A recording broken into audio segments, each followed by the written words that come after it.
Okay, so I felt called to share some insight that I was given on relationships. So I was asked probably like a month ago, maybe a little longer. I don't recall exactly, but why do relationships change? Why is there honeymoon phase? Well, maybe I asked it too, I think. But I don't feel like I think that as a human, we've been programmed to think this way, right? About relationships. Like, oh, well, the honeymoon phase is going to end. First of all, I've never been married, so I'm not quite sure what the honeymoon phase thing is. Um, doesn't quite make sense to me. But anyway, um, the honeymoon phase, where it's all blissful and then all of a sudden it ends. Well, that is the first part of that is that people don't show up in relationships as their authentic self. They show up as something different. And then there's me, who has a hard time showing up as something different. So I don't quite get the mask thing. You like me or you don't like me, and that's okay. I'm okay with it. But anyway, people wear a mask. It's like a masquerade ball, right? That first date, it's like a masquerade ball. Where people come in with their mask. And actually, probably probably for 3 or 4 months, people are wearing, a mask. And then the mask comes off. And some people can wear it longer. Some people can't. But at that point, usually people have already trauma bonded. So there's a little bit more, there's an emotional tie. And they have a hard time cutting that. And this is where I feel like we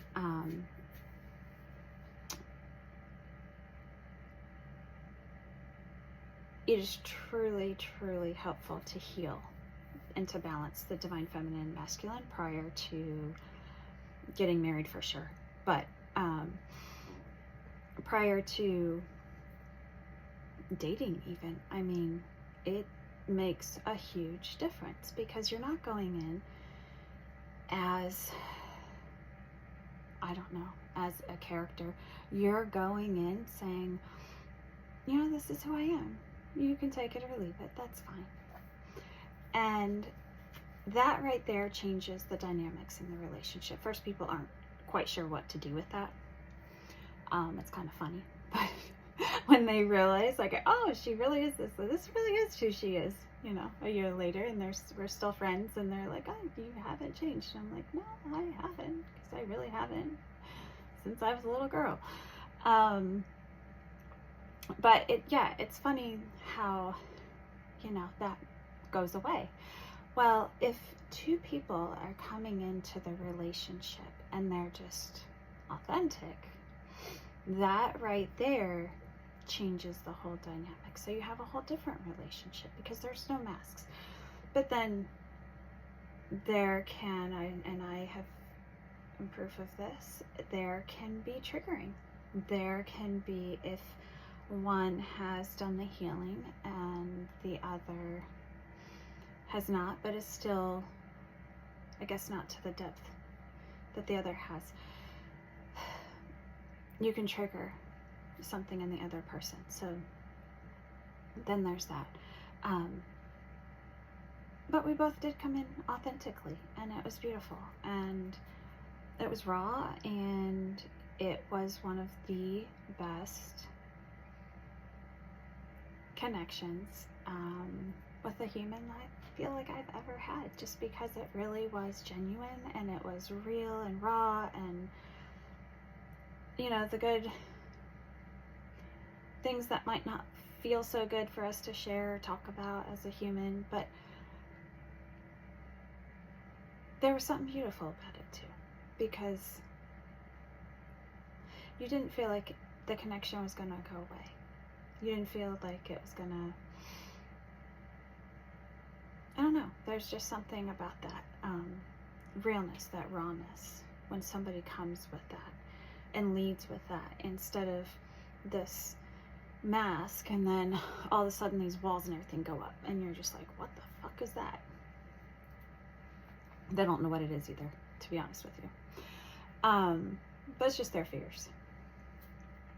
But this is the other thing. So first, if you don't go in with a mask, but I feel like if you are healed, then you're not going in with a mask. You're realizing like, oh no, I'm confident in who I am and I love who I am, and that person can choose me or not. That's fine.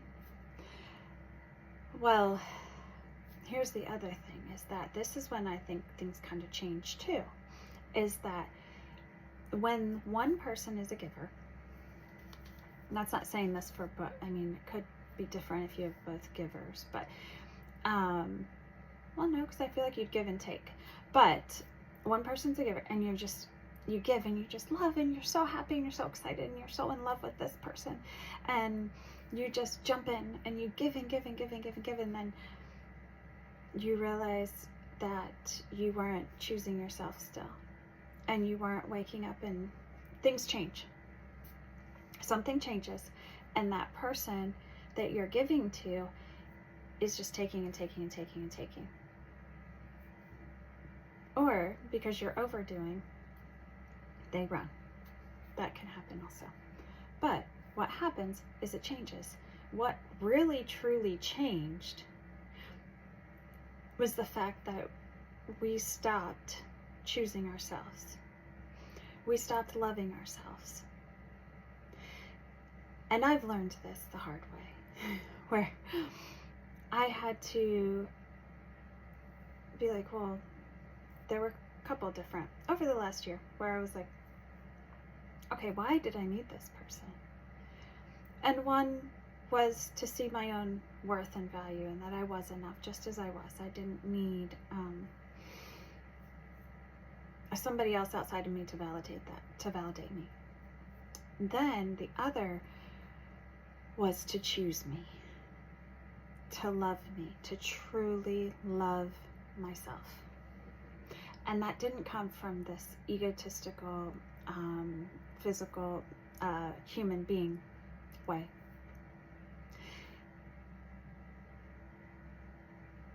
It came from, and this is why I've always had a hard time looking into people's eyes, because truly the eyes are the mirror to the soul. They really are the window to the soul. And I've had a hard time looking into some people's eyes for that reason, because it's dark and it can be really scary. And that was one thing, like, you should be able to look at yourself and say, I love you. And if you can't, then that right there is where you need to start. You need to do mirror work, and you need to look at yourself in the mirror. You need to tell yourself you love yourself. You need to say, I love you. And you're beautiful. Whatever it is, compliment yourself. I am enough. You are enough. I am worthy. You are worthy. And say those things to yourself so that you're worthy of love. Just so you yourself are able to heal that. It's like reparenting yourself, but you're doing it to yourself. And then choosing yourself, and continue to choose yourself. No matter what happens, whether that person texts or not, would you text yourself? I mean, I'm fun to talk to, so yeah, I text myself. No, I'm joking. But yeah, you want to date yourself, right? And when I say date yourself, is that person's just mirroring back to you what you're putting out there. So what is it that is emanating from you? What energy is emanating from you? What is your aura say? Does it say, I'm desperate, and I'm needy, I'm whatever? Or does it say, no, I love myself, I choose myself, and not in an egotistical way. That person is damn lucky to have me in their life. Because guess what? They're going to feel that if you feel that. If you feel that that person is truly lucky to have you, then they are going to feel that. That's where things tend to turn, because we start feeling so lucky to have that person. We feel so grateful, so lucky, and this person's just the best, and the reason I feel this way is this person. But truly, the reason that person may have felt love and excitement and happiness and all of that for you is because you felt that. And they're just mirroring that back. And then suddenly you almost start putting out this, because this person all of a sudden became the reason for your love, the reason for your happiness, the reason for your, and they shouldn't be. That's a very unhealthy dynamic. And if somebody feels like that's how it should be, because I've been told that, that is your sign to go, because that is not healthy. That is extremely toxic. You're not responsible for that. You're responsible for your own happiness and joy and love. And that person will reflect it back to you. But if you are not doing that, that person is not going to do that. And if they don't love themselves and they don't choose themselves and they don't, then they're not going to love you the way you need to be loved and the way you need to be treated. They're going to expect you to be no longer filling up your cup, but filling up theirs. And you can't fill anything from an empty cup. Nobody can. So, and that was part of one of the relationships I was in, was I gave to other people. And that was how, or is how I should say, I fill my own cup, is helping others. I mean, it could be doing anything, mowing somebody's yard. I'm not saying just coaching, helping. I'm saying like anything.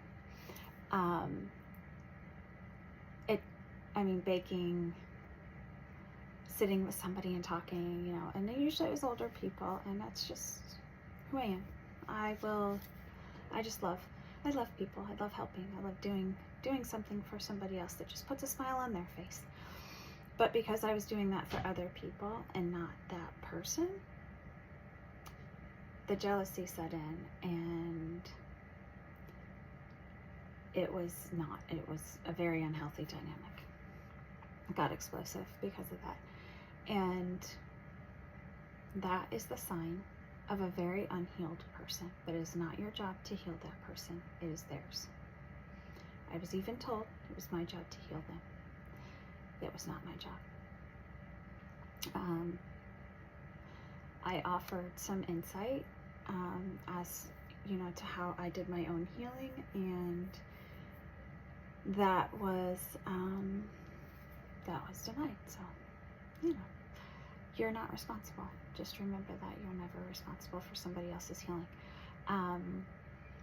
But yeah, that is, you have to choose yourself. You have to love yourself. You have to, when you do that, you show up authentically, and that in itself will lead to healthier relationships. Then you won't have the honeymoon phase in, because you're constantly choosing yourself. You're constantly choosing joy and love and peace and happiness and harmony and abundance, and just seeing the beauty in the world.